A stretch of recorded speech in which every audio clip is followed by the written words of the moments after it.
Hi dears, it's me Adarsh from Mama Solution. ഇനി എന്തിന് വേറെ സൊല്യൂഷൻ മക്കളെ, ഇനി നമ്മൾ നമ്മുടെ ആറാമത്തെ ചാപ്റ്റർ ആയിട്ടുള്ള ദ ചേഞ്ചിങ് എർത്ത്, മാറുന്ന ഭൂമി എന്ന ചാപ്റ്റർ നമ്മൾ മുഴുവനായിട്ട് നോക്കാൻ പോവാണ്. അതിൽ ഏറ്റവും പ്രധാനപ്പെട്ട ഭാഗങ്ങളെല്ലാം നമ്മൾ ഇന്ന് പഠിക്കാൻ പോവാണ് കേട്ടോ. അപ്പോൾ മക്കൾ എന്ത് ചെയ്യുക, മുഴുവനായിട്ട് വീഡിയോ കാണാം, അവസാനം വരെ വീഡിയോ കാണാം. നിങ്ങൾ ലൈക്ക് ചെയ്യുക, നിങ്ങളുടെ കൂട്ടുകാർക്ക് ഇത് ഷെയർ ചെയ്യുകയും ചെയ്യാം. ഓക്കെ, നമുക്ക് നേരെ ചാപ്റ്ററിലേക്ക് പോവാം. അതിനാദ്യമായിട്ട് മക്കൾ പഠിക്കേണ്ട ഒന്നാമത്തെ കാര്യം എന്ന് പറഞ്ഞാൽ എർത്ത് മൂവ്മെന്റ്സിനെ കുറിച്ചാണ്, അതായത് ഭൗമചലനത്തെ കുറിച്ചാണ് ആദ്യമായിട്ട് നിങ്ങൾ പഠിക്കേണ്ട കാര്യം അല്ലേ. അവിടെ നമ്മൾ രണ്ട് കാര്യങ്ങളാണ് പഠിക്കുന്നത്, അതായത് എർത്ത് മൂവ്മെന്റ്സ് രണ്ട് തരത്തിലുണ്ട് അല്ലേ. ഭൗമചലനങ്ങൾ രണ്ട് തരത്തിലുണ്ട്. ഒന്നെന്ന് പറയുന്നത് എൻഡോജനിക് മൂവ്മെന്റ് ആണ് അല്ലേ. എൻഡോജനിക് മൂവ്മെന്റ് വെച്ചാൽ അന്തർജന്യ ചലനങ്ങളാണ്. രണ്ടാമതായിട്ട് എക്സോജനിക് മൂവ്മെന്റ്സ് ആണ്, അതായത് ബാഹ്യജന്യ ചലനങ്ങളാണ്. എൻഡോജനിക് മൂവ്മെന്റ് എന്ന് പറയുമ്പോൾ അത് കൃത്യമായിട്ട് ഭൂമിക്കുള്ളിൽ നടക്കുന്ന പ്രവർത്തനങ്ങളാണ് അല്ലേ. ഭൂമിയുടെ ഇൻസൈഡിൽ നടക്കുന്ന, എർത്തിന്റെ ഇൻസൈഡിൽ നടക്കുന്ന പ്രവർത്തനങ്ങളെയാണ് നമ്മൾ എൻഡോജനിക് മൂവ്മെന്റ്, അന്തർജന്യ ചലനങ്ങൾ എന്ന് നമ്മൾ പറയാം. ഇനി എക്സോജനിക് മൂവ്മെന്റ് എന്ന് പറഞ്ഞാൽ, ബാഹ്യജന്യ ചലനങ്ങൾ എന്ന് പറഞ്ഞാൽ അത് ഇതിന്റെ നേരെ ഓപ്പോസിറ്റ് ആണ് അല്ലെ. ഭൂമിയുടെ ഔട്ട്സൈഡ് നടക്കുന്ന അല്ലെങ്കിൽ ഭൂമിയുടെ പുറത്ത് നടക്കുന്ന ചലനങ്ങളെയാണ് നമ്മൾ എക്സോജനിക് മൂവ്മെന്റ്, ബാഹ്യജന്യ ചലനങ്ങൾ എന്ന് പറയാം. അപ്പോൾ ഇതെന്ത് ചെയ്യുക, കറക്റ്റ് ആയിട്ട് പഠിച്ചു വെക്കാം. അപ്പോൾ അതിന്റെ മുഴുവനായിട്ടുള്ള കാര്യങ്ങളാണ് പിന്നീട് നമ്മൾ അങ്ങോട്ട് ചാപ്റ്ററിൽ പഠിക്കാൻ പോകുന്നത്. അപ്പോൾ ഈ എൻഡോജനിക് മൂവ്മെന്റ് ആദ്യം നമ്മൾ എടുക്കുകയാണ്. ആ എൻഡോജനിക് മൂവ്മെന്റിനെ നമുക്ക് രണ്ടായിട്ട് തരംതിരിക്കാം. ഒന്ന് മന്ദചലനങ്ങൾ, ഡയസ്ട്രോഫിക് മൂവ്മെന്റ് എന്നും, രണ്ടാമതായിട്ട് ദ്രുതചലനങ്ങൾ, സഡൻ മൂവ്മെന്റ്സ് എന്നും നമുക്ക് എന്ത് ചെയ്യാം, തരംതിരിക്കാം. അതിൽ തന്നെ ഡയസ്ട്രോഫിക് മൂവ്മെന്റിൽ വരുന്ന കാര്യമാണ് എപ്പിറോജനിക് പ്രോസസ്സും അതുപോലെ തന്നെ ഓറോജനിക് പ്രോസസ്സും, അതായത് ഭൂഖണ്ഡ രൂപീകരണ പ്രക്രിയയും പർവ്വത രൂപീകരണ പ്രക്രിയയും. ഈ രണ്ട് ഭാഗങ്ങൾ അതെന്താണെന്ന് നോക്കിയാൽ, ഭൂഖണ്ഡ രൂപീകരണ പ്രക്രിയ എന്ന് പറഞ്ഞാൽ നമ്മുടെ ലാൻഡ് ക്രസ്റ്റ് ഒക്കെ ഫോം ചെയ്യുക, അത് ഉയർന്നു വരിക, അതിനൊക്കെയാണ് നമ്മൾ എന്ത് പറയുന്നത്, നമ്മൾ എപ്പിറോജനിക് പ്രോസസ്സ് എന്ന് പറയുന്നത്. ഇതൊരു ഡയസ്ട്രോഫിക് മൂവ്മെന്റ് ആണ്, അല്ലെങ്കിൽ മന്ദചലനമാണ്, പതുക്കെ നടക്കുന്ന ഒരു ചലനമാണ്, കുറെ കാലങ്ങൾ എടുത്തുകൊണ്ട് നടക്കുന്ന ഒരു ചലനമാണ്. അതേസമയത്ത് പർവ്വത രൂപീകരണ പ്രക്രിയ അവിടെ ഉണ്ട്. മൗണ്ടൻസ് നമ്മൾ കേട്ടിട്ടുണ്ട്, ഫോൾഡ് മൗണ്ടൻസ്, മടക്ക് പർവ്വതങ്ങൾ രൂപപ്പെടുക അല്ലെ. ഇതൊക്കെ നമ്മൾ പഠിച്ചിട്ടുള്ള കാര്യം, 9ാം ക്ലാസ്സിലൊക്കെ നമ്മൾ പഠിച്ചിട്ടുണ്ട്. മടക്ക് പർവ്വതങ്ങൾ രൂപപ്പെടുന്നതും നമ്മുടെ ഹിമാലയ പർവ്വതം രൂപപ്പെട്ടതൊക്കെ നമ്മൾ പഠിച്ചിട്ടുണ്ട്. അപ്പോൾ ഇവിടെ ഓറോജനിക് പ്രോസസ്സും ഇതുപോലെ തന്നെ മന്ദചലനങ്ങളാണ്, അല്ലെങ്കിൽ പതുക്കെ മാത്രം നടക്കുന്ന, സ്ലോ ആയിട്ട് നടക്കുന്ന മൂവ്മെന്റ് ആണെന്നുള്ള കാര്യം മനസ്സിലാക്കുക. ഇനിയുള്ള സഡൻ മൂവ്മെന്റ്സ് ആണ്, ദ്രുതചലനങ്ങളാണ്. അതിൽ രണ്ട് കാര്യങ്ങൾ നമ്മൾ എക്സാമ്പിൾ ആയിട്ട് പറയുന്നുണ്ട്. ഒന്ന് എർത്ത്ക്വേക്സ് അല്ലെ, അതായത് ഭൂകമ്പങ്ങൾ. രണ്ടാമതായിട്ട് അഗ്നിപർവ്വതങ്ങൾ അല്ലെ, വോൾക്കാനിസം. ഇത് രണ്ടുമാണ് അവിടെ പഠിക്കാനുള്ളത്. ഓക്കെ, ഇനി നമ്മൾ അതിൽ വോൾക്കാനിക് ആക്ടിവിറ്റി അല്ലെങ്കിൽ അഗ്നിപർവ്വതങ്ങളെ നോക്കിയാൽ നമുക്കറിയാം, ഇതാണ് ഏകദേശം അതിൻ്റെ ഒരു ഫോർമാറ്റ് അല്ലെ, അതിൻ്റെ ഒരു ചിത്രം, ഇമേജ് എന്ന് പറയുന്നത് ഇതാണ്. ഇങ്ങനെയാണ് നമ്മുടെ അഗ്നിപർവ്വതം ഉണ്ടാവുക. നിങ്ങൾക്ക് അറിയുണ്ടാവും, നമ്മുടെ അസ്തനോസ്ഫിയറുള്ള മാഗ്മയാണ് എന്ത് ചെയ്യുന്നത്, പുറത്തേക്ക് വരുന്നത്. നമ്മളത് അറിയുന്ന കാര്യമാണ്. ലിത്തോസ്ഫിയറിലുള്ള ചില ക്രാക്കുകൾ, വീക്കായിട്ടുള്ള പോയിന്റുകളിൽ ഉള്ളിലൂടെയൊക്കെ എന്ത് ചെയ്യുന്നു, ഈ അസ്തനോസ്ഫിയറിലുള്ള മാഗ്മ എന്ന് പറഞ്ഞാൽ എന്താ, റോക്കിന്റെ വളരെ ദ്രവാവസ്ഥയിലുള്ള സെമി ലിക്വിഡ് ആയിട്ടുള്ള ഒരു അവസ്ഥയാണ്. അതിങ്ങനെ ഒരു ദ്രവാവസ്ഥയിലാണ് കാണപ്പെടുക. അതെന്ത് ചെയ്യുന്ന, ഈ വീക്കർ പോർഷനിലൂടെ പുറത്തേക്ക് വരികയാണ് ചെയ്യുന്നത്. അങ്ങനെ പുറത്തേക്ക് വന്നു കഴിഞ്ഞാൽ അതിന്റെ പേരെന്താണ്, ലാവ എന്നാണ് നമ്മൾ അതിനെ വിളിക്കുക അല്ലെ. ലാവ എന്നാണ് വിളിക്കുക. അപ്പോൾ ഭൂമിക്കുള്ളിലാണെങ്കിൽ അതിനെ മാഗ്മ എന്നും, പുറത്തേക്ക് വരുന്ന സമയത്ത് അതിനെ ലാവ എന്നുമാണ് നമ്മൾ വിളിക്കുന്നത്. അപ്പൊ ഈ ലാവേന്റെ കൂടെ തന്നെ കുറെ ഡസ്റ്റ് പാർട്ടിക്കിൾസ് ഉണ്ടാവും അല്ലെ, അതുപോലെ പൊടിപടലങ്ങൾ ഉണ്ടാവും, പുക ഉണ്ടാവും അല്ലെ. അതുപോലത്തെ കുറെ കാര്യങ്ങൾ എന്ത് ചെയ്യുന്നുണ്ട്, അതിന്റെ കൂടെ തന്നെ പുറത്തേക്ക് വരുന്നുണ്ട്. റോക്കിന്റെ ഫ്രാഗ്മെന്റ്സ് അല്ലെ, ശിലകളുടെ അവശിഷ്ടങ്ങൾ പുറത്തേക്ക് വരുന്നുണ്ട്, ശിലാദ്രവം പുറത്തേക്ക് വരുന്നുണ്ട്. അങ്ങനെയുള്ള കുറെ കാര്യങ്ങൾ എന്ത് ചെയ്യുന്നുണ്ട്, ഇതിന്റെ കൂടെ തന്നെ പുറത്തേക്ക് വരുന്നതായിട്ട് നമുക്ക് കാണാൻ പറ്റും. അതിനെയാണ് നമ്മൾ അഗ്നിപർവ്വതം എന്ന് പറയുന്നത്, അല്ലെങ്കിൽ വോൾക്കാനിസം എന്ന് നമ്മൾ പറയുന്നത്. അപ്പൊ ഇത് കൃത്യമായിട്ട് എന്ത് ചെയ്യുക, ഒന്ന് മക്കൾ പഠിച്ചു വെക്കാം. ഇനി അതെങ്ങനെയാണ് നമ്മുടെ ഹ്യൂമൻ ലൈഫിനെ എങ്ങനെയാണ് ബാധിക്കുന്നത് എന്ന് ചോദിച്ചാൽ, ആദ്യം നമ്മുടെ ഹ്യൂമൻ സെറ്റിൽമെന്റ്സ് അല്ലെ, നമ്മുടെ ജീവന്, ഇതിനൊക്കെ എന്ത് ചെയ്യുന്നുണ്ട്, നാശനഷ്ടങ്ങൾ ഉണ്ടാക്കുന്നുള്ള കാര്യം ആദ്യം മനസ്സിലാക്കുക. രണ്ടാമതായിട്ട് നമ്മുടെ എക്കണോമിക് ആക്ടിവിറ്റികൾ അല്ലെ, സാമ്പത്തിക പ്രവർത്തനങ്ങൾ എന്ത് ചെയ്യുന്നുണ്ട്, താറുമാറാക്കുന്നുണ്ട്, അത് നഷ്ടപ്പെടുന്നുണ്ട്, അത് തകർത്ത് കളയുന്നുണ്ട് എന്നുള്ള കാര്യം നമ്മൾ മനസ്സിലാക്കേണ്ടതുണ്ട്. മൂന്നാമതായിട്ട് by destroying house and land, നമ്മുടെ വീടും സ്ഥലങ്ങളൊക്കെ എന്ത് ചെയ്യും, അവിടെ നഷ്ടപ്പെട്ടു പോകുന്നത് നമുക്ക് കാണാൻ പറ്റും അല്ലേ. അഗ്നിപർവ്വത ലാവ ഇങ്ങനെ ഒഴുകി പടരുന്ന സമയത്ത് അവിടുത്തെ വീടുകളും കാര്യങ്ങളൊക്കെ എന്ത് ചെയ്യും, നഷ്ടപ്പെടും നമുക്ക് കാണാൻ പറ്റും. പിന്നെ എന്താ last, it leaves many people homeless and jobless അല്ലേ. അവിടെ കുറേ ആളുകൾ വീടില്ലാത്തവരായി മാറും, തൊഴിലില്ലാത്തവരായി മാറും. അങ്ങനെ ഒരു വലിയൊരു ആപൽഘട്ടാണ് വരിക അല്ലെ, ഭയങ്കര ദുരന്തമാണ്, ഡിസാസ്റ്റർ ആണ് അവിടെ വന്നു ചേരുന്നത്. ഇത് നമുക്ക് അറിയുന്ന കാര്യമാണ്. ഒരു പ്രദേശം ഒരു ഡിസാസ്റ്റർ വന്നു കഴിഞ്ഞാൽ, ഒരു ദുരന്തം വന്നു കഴിഞ്ഞാൽ ഉണ്ടാവുന്ന കാര്യങ്ങളാണ് ഈ പറഞ്ഞതൊക്കെ. അപ്പൊ എന്ത് ചെയ്യുക, അത് ആ രീതിയിൽ എന്ത് ചെയ്യുക, പഠിക്കാം. ഇനി ഭൂകമ്പങ്ങളെ കുറിച്ച് നമ്മൾ പറയുകയാണെങ്കിൽ നോക്കിക്കോ, ഭൂകമ്പങ്ങൾ, എർത്ത്ക്വേക്സ്. എർത്ത്ക്വേക്സ് എന്ന് പറയുമ്പോൾ നമുക്ക് പല തരത്തിൽ അതിനെ പറയാൻ പറ്റും. ഒന്ന് ടെക്ടോണിക് എർത്ത്ക്വേക്സ് ആണ് അല്ലേ, ടെക്ടോണിക് ഭൂകമ്പങ്ങൾ. ഇത് മന്ദചലനങ്ങളുമായിട്ട് അല്ലെങ്കിൽ നമ്മൾ പറഞ്ഞിട്ടുള്ള അല്ലേ വളരെ സ്ലോ ആയിട്ട് നടക്കുന്ന മൂവ്മെന്റ്സുമായി ബന്ധപ്പെട്ടുള്ള ഒരു കാര്യം കൂടിയാണ്. അതായത് ടെക്ടോണിക് പ്ലേറ്റുകൾ ഉണ്ട് അല്ലേ, ഫലകങ്ങളുണ്ട്, അതിന്റെ ചലനത്തിന്റെ ഭാഗമായിട്ടാണ് ടെക്ടോണിക് എർത്ത്ക്വേക്സ് ഉണ്ടാകുന്നത്. നമ്മൾ പഠിച്ചാണ്. അപ്പൊ ഇതെന്ത് ചെയ്യണം, കൃത്യമായിട്ട് പഠിക്കണം. ഇത് മന്ദചലനങ്ങളും കൂടിയും അല്ലെങ്കിൽ സ്ലോ മൂവ്മെന്റ് കൂടി അവിടെ എന്താവുന്നുണ്ട്, കാരണക്കാരനാവുന്നുണ്ട് എന്നുള്ള കാര്യം നിങ്ങൾ മനസ്സിലാക്കണം. അങ്ങനെ തന്നെ ഒരു ചോദ്യം നിങ്ങളോട് ചോദിക്കാം. ഓക്കെ, ഇനി വോൾക്കാനിക് ഇറപ്ഷൻ, അഗ്നിപർവ്വത സ്ഫോടനങ്ങളുടെ ഫലമായിട്ട് എന്തുണ്ടാവാം, എർത്ത്ക്വേക്സ് ഉണ്ടാകാം. അതുപോലെ തന്നെ ഖനികളുടെ ഒക്കെ മേൽത്തട്ട് ഇങ്ങനെ ഇടിഞ്ഞു വീഴുന്ന സമയത്ത്, ഖനികൾ കുഴിക്കുന്ന സമയത്ത്, കൊളാപ്സ് ഓഫ് മൈൻ റൂഫ്സ് അല്ലെ, ഇങ്ങനെയുള്ള പ്രവർത്തനങ്ങളുടെ സ്ഥലങ്ങളിലും അങ്ങനെയുള്ള പ്രദേശങ്ങളിലൊക്കെ എന്തുണ്ടാവാറുണ്ട്, എർത്ത്ക്വേക്സ് ഭൂകമ്പങ്ങൾ കാണപ്പെടാറുണ്ട്.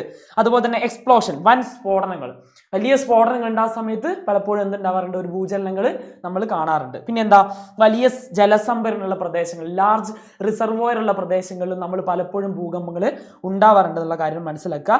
അതിൽ തന്നെ നിങ്ങൾ പഠിക്കേണ്ട ഏറ്റവും വലിയ പ്രധാനപ്പെട്ട പോയിന്റ് ഫോക്കസും എപ്പിസെന്ററുമാണ്. അതായത് പ്രഭവ കേന്ദ്രവും അതികേന്ദ്രവുമാണ്.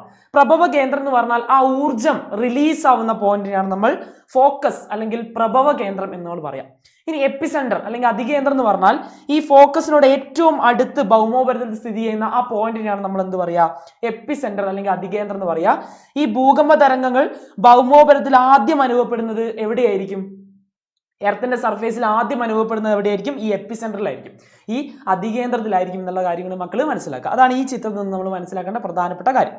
ഇനി നമ്മുടെ സുനാമിയെ കുറിച്ച് പറയുകയാണെങ്കിൽ, കടലിനടി വലിയ ഭൂകമ്പങ്ങൾ, വലിയ അഗ്നിപർവ്വതങ്ങളൊക്കെ ഉണ്ടാകുന്ന ഒരു സമയത്ത് അല്ലെ ഉണ്ടാകുന്ന വലിയ തിരമാലകൾ, ജൈന്റ് വേവ്സിനെയാണ് നമ്മൾ എന്ത് പറയുന്നത്, നമ്മൾ സുനാമികൾ എന്ന് നമ്മൾ പറയുന്നത്. ഇത് പലപ്പോഴും നമ്മൾ അറിഞ്ഞിട്ടുള്ളതാണ്. നമ്മുടെ 2004 നമ്മുടെ കേരളത്തിലടക്കം എന്തുണ്ടായിട്ടുണ്ട്, സുനാമി ഒരു ദുരന്തം ഉണ്ടായിട്ടുണ്ടെന്നുള്ള കാര്യമാണ് നമ്മൾ ഓർത്ത് വെക്കുന്ന വളരെ നന്നായിരിക്കും. ഇനി നമ്മൾ എന്ത് ചെയ്യാണ്, നമ്മൾ എൻഡോജനിക്കിന്റെ പ്രോസസ്സുകളൊക്കെ നമ്മൾ പഠിച്ചു കഴിഞ്ഞു. ഇനി നമ്മൾ പഠിക്കാൻ പോകുന്ന എക്സോജനിക് മൂവ്മെന്റുകളാണ്, ബാഹ്യജന്യ ചലനങ്ങളെ കുറിച്ചാണ്. വായുജന്യ ചലനങ്ങൾ എന്ന് പറയുമ്പോൾ അവിടെ 3 തരത്തിൽ നമുക്ക് പറയാൻ പറ്റും. ഒന്ന് വെതറിംഗ് ആണ്, അപക്ഷയം വളരെ ഇമ്പോർട്ടൻ്റ് ആണ്, പഠിച്ചിരിക്കണം, അപക്ഷയം എന്തായാലും പഠിച്ചിരിക്കണം. ഓക്കെ, പിന്നെ ഇറോഷൻ, ട്രാൻസ്പോർട്ട് ആൻഡ് ഡിപ്പോഷൻ അല്ലേ, അതായത് അപരദനം, വഹനം, നിക്ഷേപണം. ഒരു നദിയൊക്കെ ചെയ്യുന്ന ഒരു കാര്യമാണ്, ഗ്ലേഷ്യേഴ്സ് ഒക്കെ ചെയ്യുന്ന കാര്യമാണ്. അതായത് ഒരു സ്ഥലത്ത് നിന്ന് എന്ത് ചെയ്യുന്നു, ഒരു സ്ഥലത്ത് നിന്ന് ഒരു സാധനം എടുക്കുന്നു, അത് ഒഴുക്കി കൊണ്ടുപോകുന്നു, അത് മറ്റൊരു സ്ഥലത്ത് നിക്ഷേപിക്കുന്നു. ഇതാണ് ഇവിടെ നടക്കുന്ന പ്രോസസ്സ് എന്ന് പറയുന്നത്. പിന്നെ ഉള്ളതാണ് മാസ് വേസ്റ്റിംഗ് അല്ലെ, ഭൂദ്രവ്യ ശോഷണം. നമ്മൾ ഉരുൾപൊട്ടലൊക്കെ ഉൾപ്പെടുന്ന ഒരു ഭാഗം അതാണ്. ഇനി നമുക്ക് ഓരോന്നായിട്ട് നോക്കാം. വെതറിംഗ് എന്ന് പറയുമ്പോൾ അതിനെ 3 ആക്കി നമ്മൾ തരംതിരിക്കുന്നുണ്ട്. 1 എന്ന് പറയുന്നത് ഫിസിക്കൽ വെതറിംഗ് ആണ്, 2 എന്ന് പറയുന്നത് കെമിക്കൽ വെതറിംഗ് ആണ്, 3 എന്ന് പറയുന്നത് ബയോളജിക്കൽ വെതറിംഗ് ആണ്. ഓക്കെ, ഒന്ന് ഭൗതിക അപക്ഷയമാണ്, രാസിക അപക്ഷയം, ജൈവിക അപക്ഷയം, ഇങ്ങനെ 3 ആക്കി നമ്മൾ തരംതിരിക്കുന്നുണ്ട്. ഇത് പഠിക്കാൻ വളരെ എളുപ്പമാണ്. എങ്ങനെയാ, ഫിസിക്കൽ വെതറിംഗ് എന്ന് പറഞ്ഞാൽ എന്താ, അതായത് ടെമ്പറേച്ചറിന്റെ വേരിയേഷൻസ് ഒക്കെ മൂലം കല്ലുകൾക്കൊക്കെ ഉണ്ടാവുന്ന പിളർപ്പ് അല്ലെ, അതിനുണ്ടാവുന്ന ക്രാക്കുകളെയൊക്കെ നമുക്ക് എന്ത് പറയാം, ഫിസിക്കൽ വെതറിംഗ് ആയിട്ട് നമുക്ക് കണക്കൂട്ടാം. ഓക്കെ, അത് നമുക്ക് കണക്കൂട്ടാം. ഇനി കെമിക്കൽ വെതറിംഗ് എന്ന് പറയുമ്പോൾ നമ്മുടെ ഈ റോക്കിന്റെ ഫ്രാഗ്മെന്റ്സിലൊക്കെ തന്നെ ഉണ്ടാവുന്ന പലതരത്തിലുള്ള കെമിക്കൽ റിയാക്ഷനുകളാണ് ഇതിന് കാരണമായിട്ട് വരുന്നത്. ഇപ്പോൾ ഫോർ എക്സാമ്പിൾ പറയുകയാണെങ്കിൽ ഓക്സിജൻ, കാർബൺ ഡൈ ഓക്സൈഡ്, ജലം തുടങ്ങിയവർക്ക് എന്ത് ചെയ്യാണ്, മിനറൽസുമായിട്ട് ഇങ്ങനെ കെമിക്കൽ റിയാക്ഷനിൽ ഏർപ്പെടുന്ന സമയത്ത് ആ ഭാഗങ്ങൾ എന്ത് ചെയ്യാം, ആ ഭാഗങ്ങൾ നശിച്ചു പോവുകയും അല്ലെങ്കിൽ അത് അവിടെ രാസപരമായി വിഘടിക്കാനൊക്കെ സാധ്യതയുണ്ട്. അങ്ങനെ ഉണ്ടാകുന്ന ഒരു സമയത്ത് നിങ്ങൾക്ക് ഈ കാണുന്ന പോലത്തെ രൂപങ്ങളൊക്കെ ഉണ്ടാവും. ഇതും ഒരു കാരണമാണ്. ഇത് രാസിക അപക്ഷയമാണ്, കെമിക്കൽ റിയാക്ഷന്റെ ഫലമായി ഉണ്ടാവുന്നതാണ്. ഇത് നമ്മൾ എന്ത് പറയുന്നു, നമ്മൾ കെമിക്കൽ വെതറിംഗ് എന്ന രീതിയിൽ നമ്മൾ പറഞ്ഞു വെക്കുന്നു. ഇനി മൂന്നാമത് ഇതിനേക്കാൾ എളുപ്പമാണ്, ബയോളജിക്കൽ വെതറിംഗ് ആണ് അല്ലേ, അതായത് ജൈവിക അപക്ഷയമാണ്. അതായത് സസ്യങ്ങളുടെ വേരുകളൊക്കെ അല്ലെ, ഈ റൂട്ടുകളും കാര്യങ്ങളൊക്കെ പോയി ഈ ശിലകൾക്ക് അല്ലെങ്കിൽ റോക്കുകളെ എങ്ങനെ ക്രാക്ക് ചെയ്ത് പോകുന്നതൊക്കെ നമുക്ക് എന്തിൽ ഉൾപ്പെടുത്താം, ജൈവിക അപക്ഷയമായിട്ട് പറയാം. മറ്റൊരു കാര്യം പറയുകയാണെങ്കിൽ ഇപ്പൊ ജീവികൾ, ഇപ്പൊ ആനിമൽസ് ഒക്കെ എന്ത് ചെയ്യാണ്, കൂടുകളൊക്കെ കൂട്ടുകയാണെങ്കിൽ ആ സമയത്ത് ഉണ്ടാകുന്ന ഇത്തരത്തിലുള്ള ക്രാക്കുകളും കാര്യങ്ങളൊക്കെ നമുക്ക് എന്തിൽ ഉൾപ്പെടുത്താം, ജൈവിക അപക്ഷയ ബയോളജിക്കൽ വെതറിംഗിൽ നമുക്ക് ഉൾപ്പെടുത്താൻ പറ്റും. ഇത്രയേ ഉള്ളൂ. ഇതിങ്ങനെ നിങ്ങൾ എന്ത് ചെയ്താൽ പഠിച്ചാൽ മതി. അടുത്താണ് മാസ് വേസ്റ്റിംഗ്, ഭൂദ്രവ്യ ശോഷണം. അതായത് ഗുരുത്വാകർഷണം, ഗ്രാവിറ്റിയുടെ ഫലമായിട്ട് ചരിവുള്ള പ്രദേശത്തു നിന്നൊക്കെ ഒരു വലിയ കല്ലുകളോ മണ്ണുകളോ ഒക്കെ താഴോട്ടേക്ക് ഇങ്ങനെ ഉരുണ്ട് വരുന്നതിന് അല്ലെ, താഴോട്ടേക്ക് ഗുരുത്വാകർഷണ ഫലമായിട്ട് ഗ്രാവിറ്റിയുടെ ഫലമായിട്ട് താഴോട്ട് വരുന്നതിനെയാണ് നമ്മൾ എന്ത് പറയാ, മാസ് വേസ്റ്റിംഗ്, ഭൂദ്രവ്യ ശോഷണം എന്ന് പറയാം. സിമ്പിൾ ആയിട്ടുള്ള കാര്യമാണ്. ഒരു ചരിവുള്ള പ്രദേശത്ത് ഒരു കല്ല് നിൽക്കുന്ന സമയത്ത് അത് എങ്ങോട്ടേ വരൂ, അത് താഴോട്ടേക്കേ വരൂ. അത് തന്നെയാണ് ഭൂദ്രവ്യ ശോഷണം, മാസ് വേസ്റ്റിംഗിൽ നടക്കുന്നുള്ള കാര്യം മനസ്സിലാക്കുക. ഒരു ചരിവുള്ള പ്രദേശം, വലിയൊരു കല്ലുണ്ട്, അത് എങ്ങോട്ട് വരും, താഴോട്ടേക്ക് ഉരുണ്ട് വരുന്നു. ഇതിനെയാണ് നമ്മൾ എന്ത് പറയുന്നത്, മാസ് വേസ്റ്റിംഗ്, ഭൂദ്രവ്യ ശോഷണം എന്ന് പറയുന്നത്.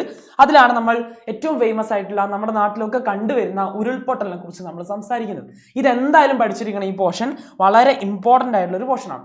ഇവിടെ നമ്മൾ പലതരത്തിൽ ഈ ഉരുൾപൊട്ടൽ നമ്മൾ അറിയപ്പെടാറുണ്ട്. ഇപ്പം മലയിടിച്ചിൽ, ലാൻഡ് ഫാള്, അതുപോലെ തന്നെ ശിലാപതനം, റോക്ക് ഫാള്, അതുപോലെ തന്നെ ലാൻഡ് സ്ലൈഡ്, മലയുടെ നിരങ്ങിയിറങ്ങൽ, അതുപോലെ തന്നെ ഡെബ്രി ഫ്ലോസ്, ഇതാണ് ഏറ്റവും കൂടുതൽ കണ്ടുവരുന്നത്. പിന്നെ ഭൂമിയുടെ ഇടിഞ്ഞ് താഴെയായിട്ടുള്ള ലാൻഡ് സബ്സിഡൻസ് അല്ലേ, ഇതൊക്കെ നമ്മൾ എന്ത് ചെയ്യുന്നുണ്ട്, നമ്മളിവിടെ കാണുന്നുണ്ട്. ഇതിന്റെ പല രീതിയിലുള്ള പേരുകളാണെന്നുള്ള കാര്യം മനസ്സിലാക്കുക.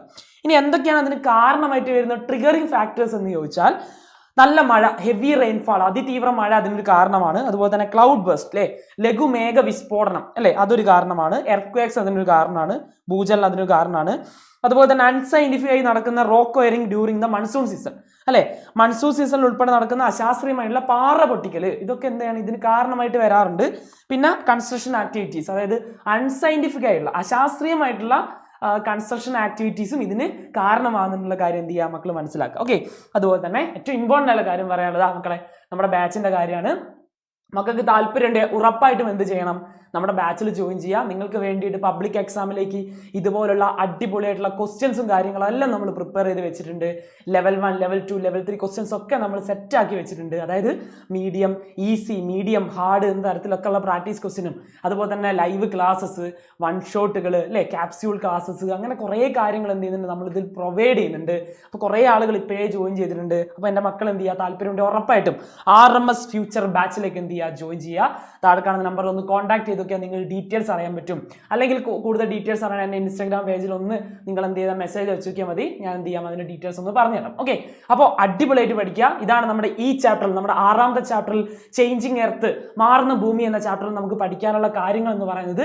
ഈ ഭാഗങ്ങൾ അടിപൊളിയായിട്ട് പഠിച്ചു കഴിഞ്ഞാൽ നമുക്ക് ഈ പാഠം വളരെ ഈസി ആയിട്ട് നമുക്ക് എന്ത് ചെയ്യാൻ പറ്റും, നമുക്ക് പഠിക്കാൻ പറ്റും. ഓക്കെ, അപ്പോൾ അടിപൊളിയായിട്ട് പഠിക്കാം. നമുക്ക് അടുത്ത വീഡിയോ കാണാം. അടുത്ത വീഡിയോ കാണുന്നവരെയും ബൈ.